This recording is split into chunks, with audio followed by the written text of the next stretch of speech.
Fresno, Fresno, that's my hometown. Fresno, Fresno, that's my hometown. Welcome back to The Place of Places, a chapter-by-chapter analysis of William Saroyan's 1972 memoir, Places Where I've Done Time. Today we examine Chapter 5, The Santa Fe Depot, Fresno, 1922. This is a chapter about family, about the feeling of homecoming and of belonging. It's another short chapter, and it describes a scene William saw on his way home from a shift at the Postal Telegraph office in Fresno, where he worked as a teenager. It's late at night, and a train pulls into the station, where a large family is waiting for a passenger. A couple of dozen people, in fact. It's the Aracelian family, famed in Fresno. The patriarch, Krikor, was nicknamed K. He immigrated to Fresno from Turkish Armenia in 1883, which was a year when a large number of Armenian families arrived in Fresno. In fact, the Aracelians were part of the famed 40 Armenians from Marzavan, who first established Fresno as an Armenian enclave.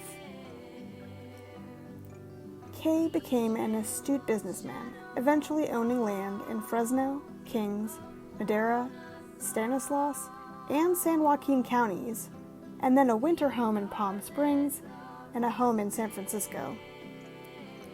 In the early 1900s, he and his brother Harry were known as the Melon Kings. They retired from melons in 1919. Later, he packed and sold fancy table grapes under the name Mission Bell, and eventually built the Mission Bell Winery in Madera. Saroyan's uncle Aram competed with Arcelian in the melon business briefly, then partnered with him. Kay's son Eddie even asked Aram to speak at Kay's funeral. In the memoir, Meet Uncle Aram, Aram repeats the eulogy he gave for Kay. He says, "Kay wanted to win at whatever he did, whether it was a game of backgammon, or whether it was bargaining for 5,000 tons of grapes for the winery, or whether he was selling 5,200 cars of cantaloupes or watermelons. He was not concerned about the method he used in winning, and when it came to his competitors, he used all the weapons in his arsenal of ingenuity to crush them." But Kay was a humble man. By the 1940s, he was worth $25 million. Although he made wine during Prohibition, he had a legal exemption because it was for sacramental religious purposes. In 1933, Prohibition ended, and the wine economy busted open again in California. You might recognize Krikor from another story in Here Comes, There Goes, You Know Who. In it, William visits his brother in Aracelian's office, where Henry and Kay are playing backgammon.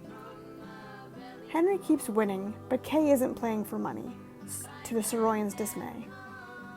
Eventually, the three of them leave to visit Grandma Lucy. Back in this chapter, Saroyan also explains that he knew Kay from the First Armenian Presbyterian Church. In other words, the Armenian community in Fresno was tight-knit. Saroyan's story here is about son Eddie's homecoming. He explains that Eddie was about 24 and had been in New York managing his father's winery business in Manhattan for a year.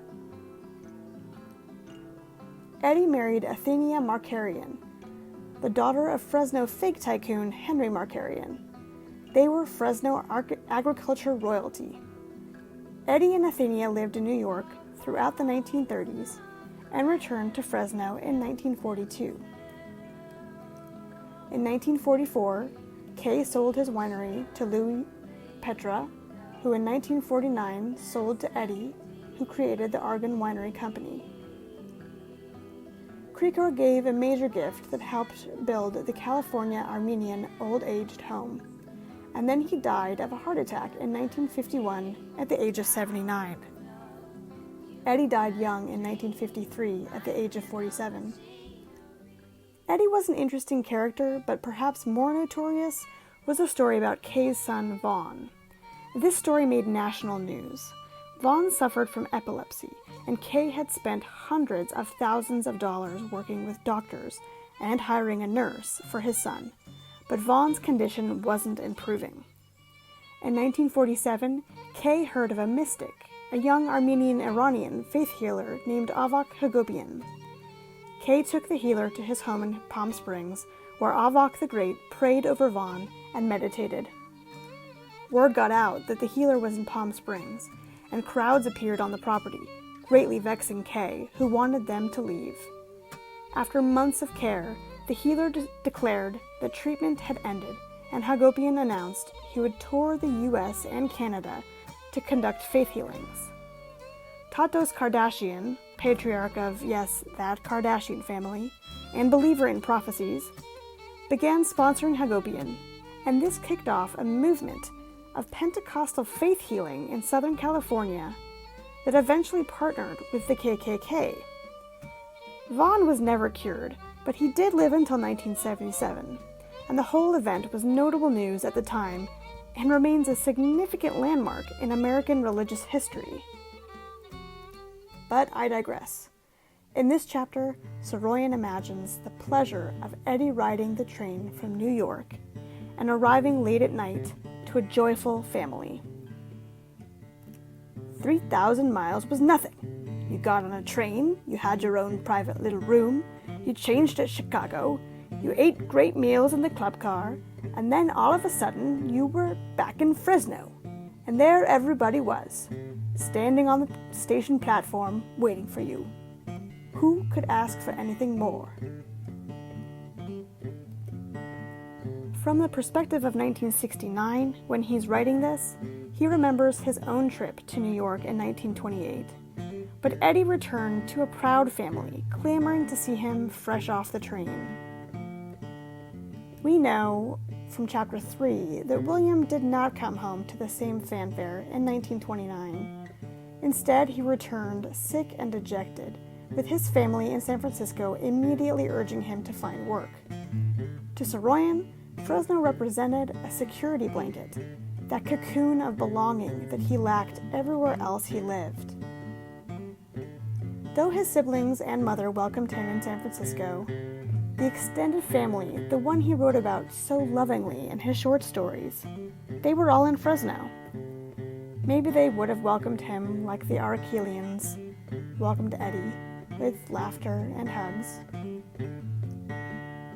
Of course, in 1922, William is watching the homecoming as a curious child before New York, but still he had lost his father and experienced the orphanage already, and though living in Fresno were some of the best days of his life, the warm Arachelian patriarch hugging his son home for Christmas might have felt like Scrooge looking through the window at the Cratchit family.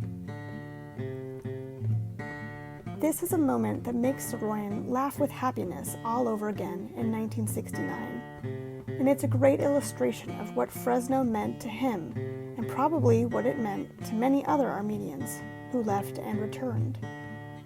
Some people are lucky enough to feel where home is. Let's put this on the Saroyan map and move on.